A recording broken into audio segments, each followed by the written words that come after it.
Hello guys! Malgré la crise du Covid-19, le marché de l'immobilier à Dubaï se porte extrêmement bien et continue sa croissance en 2022. Selon le site Property Finder, au mois de novembre 2021, les transactions immobilières à Dubaï ont atteint 7 000 en volume et 17,96 milliards de dirhams en valeur.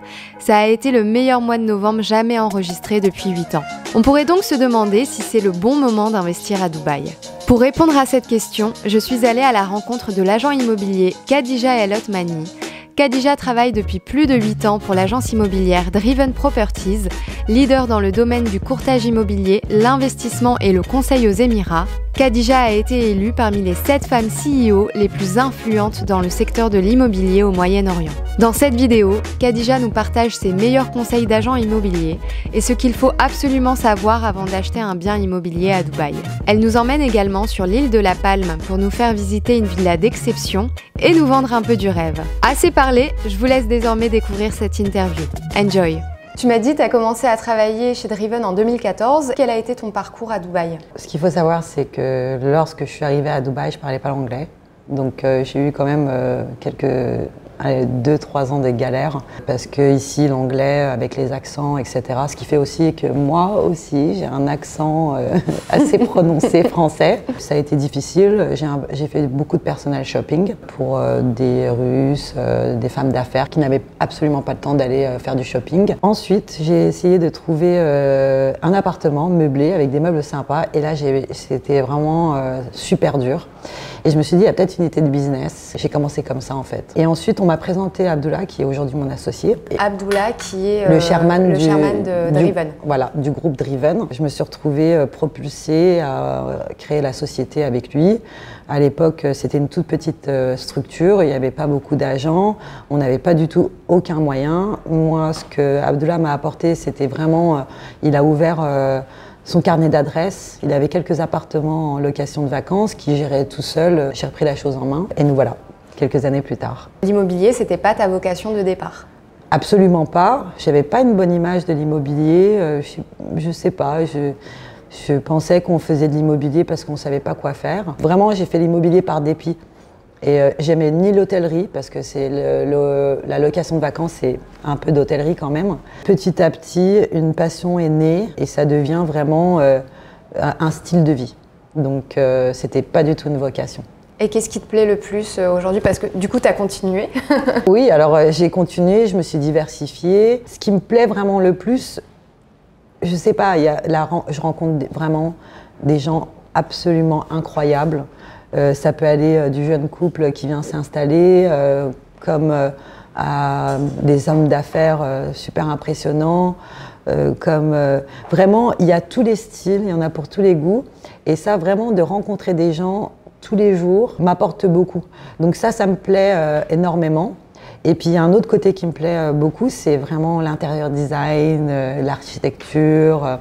Et le conseil, vraiment d'accumuler un savoir sur plusieurs années me permet d'être vraiment décisif en termes de conseils que je vais donner aux gens qui vont me contacter pour les accompagner lors de leurs investissements à Dubaï. Et actuellement, le marché de l'immobilier, il est comment à Dubaï? Il est plutôt incroyable. On a, depuis la crise du Covid, ça a été vraiment une explosion. Du fait que la crise a été gérée d'une certaine manière, c'est un plus petit pays, on ne peut pas dire que ça a été mieux géré qu'en France, ou etc. Parce qu'on ne peut pas comparer, il y a 10 millions d'habitants. Mais ça a aussi mis les projecteurs sur Dubaï et sur le fait que les choses étaient plus gérables et qu'il y avait moins de flux de personnes. Donc on a eu une explosion de gens venant d'Europe, d'Amérique du Nord, même du Moyen-Orient, parce que ce qu'il faut savoir, en Arabie Saoudite, ils sont presque été en lockdown pendant 2 ans. Du fait de tous ces petits événements ont précipité l'augmentation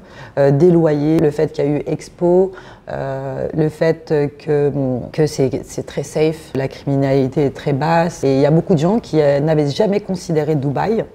Et maintenant, ils se disent, bon, c'était le seul endroit qui était ouvert, et puis ils se disent, bon, ben, allons voir, ben, finalement c'est pas mal, et puis finalement, oui, on pourrait vivre là quelques mois, et puis finalement 6 mois, et puis finalement, ça devient une résidence principale. Donc voilà ce qui a fait que maintenant, on est dans cette folie d'immobilier à Dubaï. Et du coup, est-ce que tu dirais que c'est un bon moment pour acheter en ce moment à Dubaï? Alors, c'est une question assez compliquée qui ne peut pas être résumée sur quelques minutes. Pour certains types de biens, oui, on va dire sur les biens d'entrée de gamme, les prix n'ont pas explosé, il y a une légère variation. Et pour certains biens de luxe, il faut peut-être attendre encore un peu quelques mois et observer le marché. Tout est une question de prix. S'il n'y a pas un gonflement du prix en ce moment sur un bien spécifique, c'est le bon moment, oui. Parce qu'on peut le louer derrière, on peut le revendre après, faire une petite plus-value, etc. Mais si le prix est déjà 20-30% que ce qu'il était l'année dernière, non, il faudrait peut-être observer le marché, attendre un petit peu. Mais comme j'ai dit, c'est quelque chose assez difficile à répondre. C'est au cas par cas. Exactement. Quelles sont les choses à prendre en considération avant d'acheter, les critères qu'il faut vraiment prendre en considération avant d'acheter un bien à Dubaï?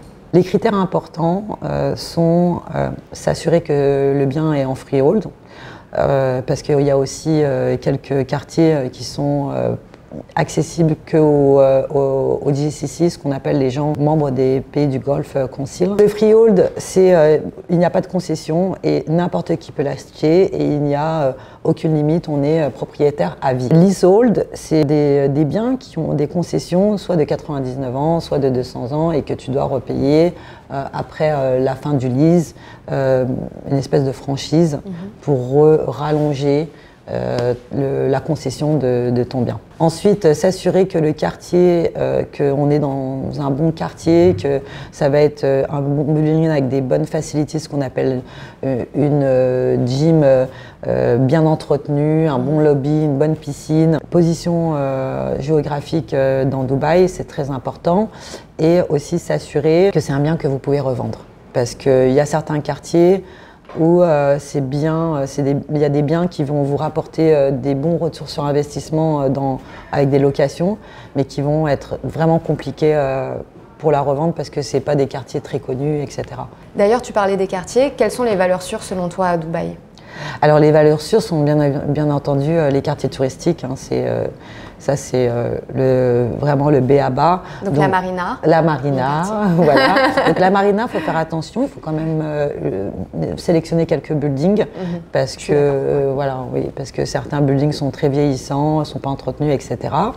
Marina, JBR, City Walk, Downtown. Il y a des nouveaux quartiers aussi comme Port de la Mer, District 1 c'est le futur, Dubai Creek c'est le futur. Etc. Donc il faut s'assurer. Dubai Creek, tu penses que c'est le futur? Oui, c'est le futur parce qu'on est déjà plus proche de l'aéroport. Ils travaillent vraiment sur un quartier où on peut marcher partout parce que c'est quand même compliqué de marcher à Dubaï. C'est effectivement le futur, mais je pense dans 5-10 ans. Quand il y aura la tour. Exactement. Et quand tous les buildings seront terminés, on sera vraiment dans. Je pense qu'il y a de grandes chances que le centre-ville soit un peu déplacé vers là-bas. D'ailleurs, c'est vrai que le marché de l'immobilier à Dubaï, il est super dynamique. Il y a tout le temps des nouveaux projets immobiliers, des nouveaux quartiers qui se construisent.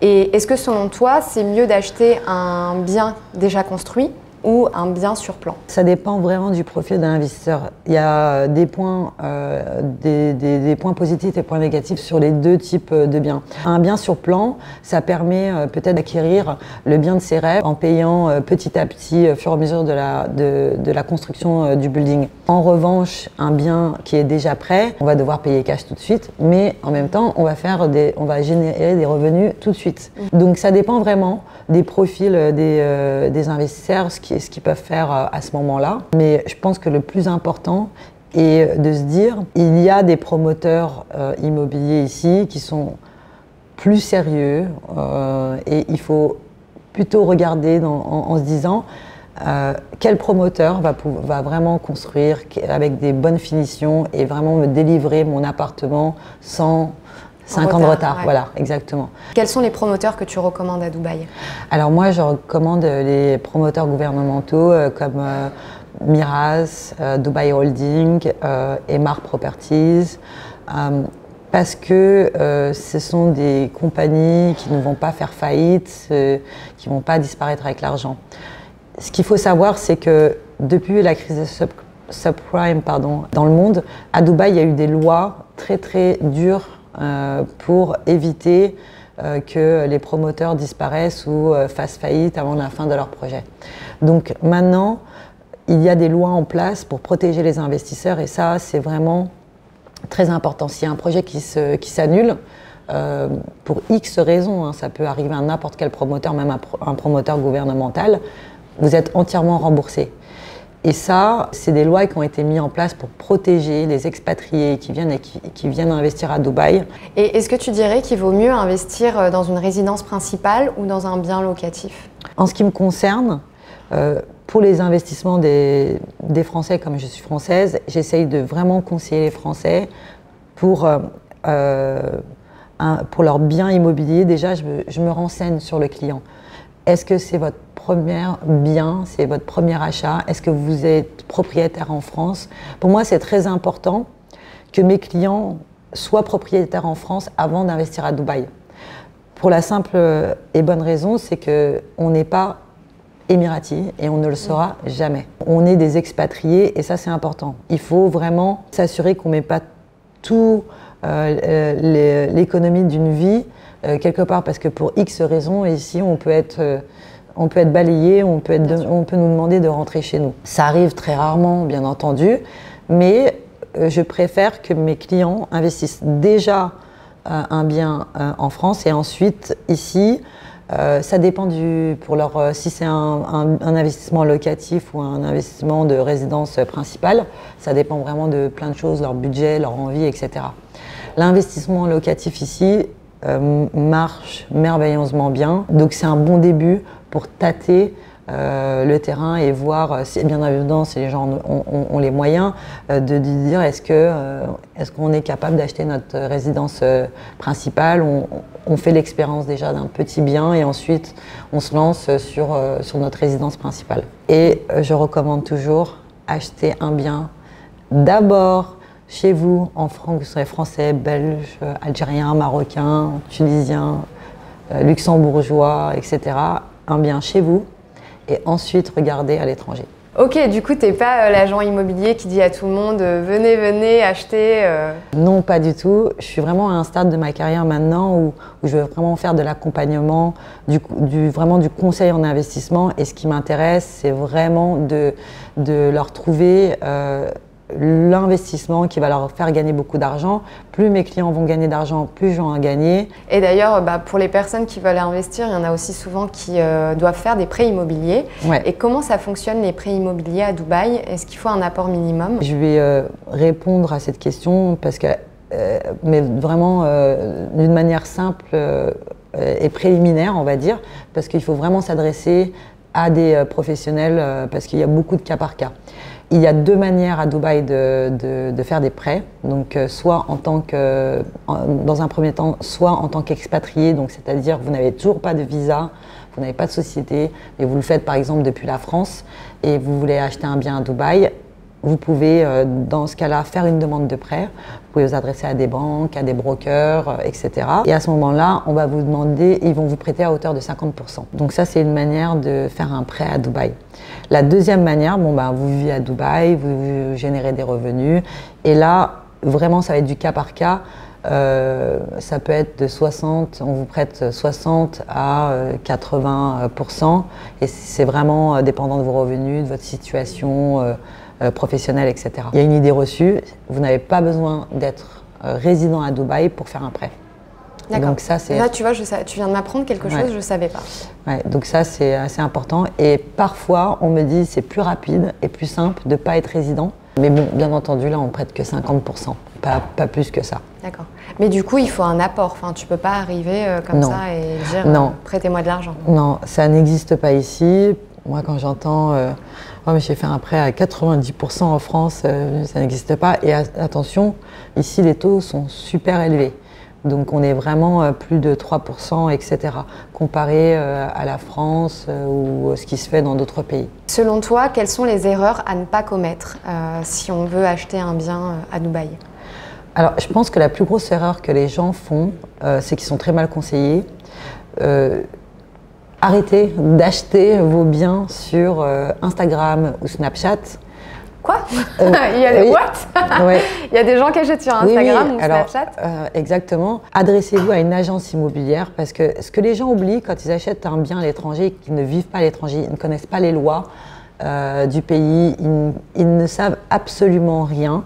Adressez-vous à une agence immobilière. Assurez-vous que dans cette agence immobilière, il y a un département de location long terme, un département de location de vacances, que vous n'avez pas besoin de courir comme un fou, une folle partout à chercher quelqu'un qui veuille bien aller louer ou s'occuper de votre appartement, etc. Je vous conseille de faire des recherches sur les agences, de vous assurer que c'est des agences qui ont pignon sur rue. Ça, c'est très important parce que j'ai beaucoup de gens qui ont acheté des biens sur plan via les réseaux sociaux et après viennent me voir catastropher, aidez-moi à leur vendre, aidez-moi à démêler des situations judiciaires, etc. Je veux dire, on est dans un pays quand même qui n'est pas le nôtre et avec des lois différentes. Donc, adressez-vous à des professionnels, allez les rencontrer, assurez-vous qu'ils ont bien une carte d'agent immobilier, que la société existe bien et que c'est des agents de carrière, que c'est pas quelqu'un qui fait de l'immobilier pendant 6 mois parce qu'il n'a rien d'autre à faire. Donc ça, c'est très important. Tu as un tout dernier conseil que tu donnerais à mes abonnés s'ils ont envie d'investir, d'acheter à Dubaï? Le plus important, vraiment, c'est acheter dans un bon quartier. Ça, c'est vraiment, c'est ce qu'on dit, location, location, Ouais, location, location. Donc ça, c'est le plus important. Choisissez le quartier, ça doit primer sur tout le reste. Il faut avoir une vision en long terme. Si les clients ont des visions en court terme de 4-5 ans, allez sur du touristique et ça ira très bien. Si vous avez le temps et que vous allez venir régulièrement, que vous vivez ici, ayez une vision en long terme et visez avant les autres sur certaines innovations et quartiers en expansion. Du coup, Khadija, maintenant j'ai envie de te demander une dernière chose. Alors je sais que tu as beaucoup de produits haut de gamme à Dubaï, parce que je le vois dans tes stories, tu es aussi très active sur Instagram, où tu partages un peu les maisons de rêve, les villas de rêve à Dubaï. Est-ce que tu penses que tu pourrais me faire visiter quelque chose aujourd'hui? Alors, aujourd'hui, peut-être, oui, tu es chanceuse. Là, j'ai 2 villas à Palm qui viennent récemment d'être meublées. Donc, vous allez être les premiers à les voir. Une exclusivité. Ah ouais, une exclusivité Hamilton. Donc, on va pouvoir y aller maintenant si tu veux. Ouais, on peut y aller exactement. Ouais, bah on y va maintenant. C'est parti. Allez.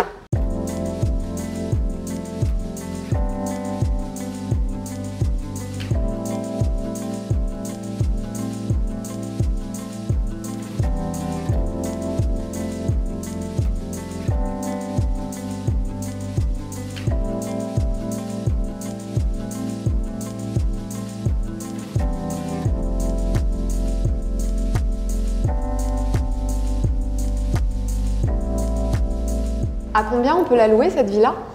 Alors, le prix d'appel va être aux alentours de 2 millions de dirhams et négociable, on va dire. 2 millions de dirhams par an? Ouais, environ peut-être 400-500 000 euros. À l'année? Oui. Mais c'est genre presque 40-50 000 euros par mois? C'est l'offre et la demande. Hein. C'est très. Il n'y a quasiment pas de villas avec piscine et en plus meublées sur la Palme. C'est des villas qui sont assez méditerranéennes et puis un peu des styles vraiment qui sont plus dans les trends maintenant. Parce que là c'est très moderne et c'est neuf. Il n'y avait jamais personne qui a habité ici. Non, jamais personne. Elle devait être louée au départ sans les meubles.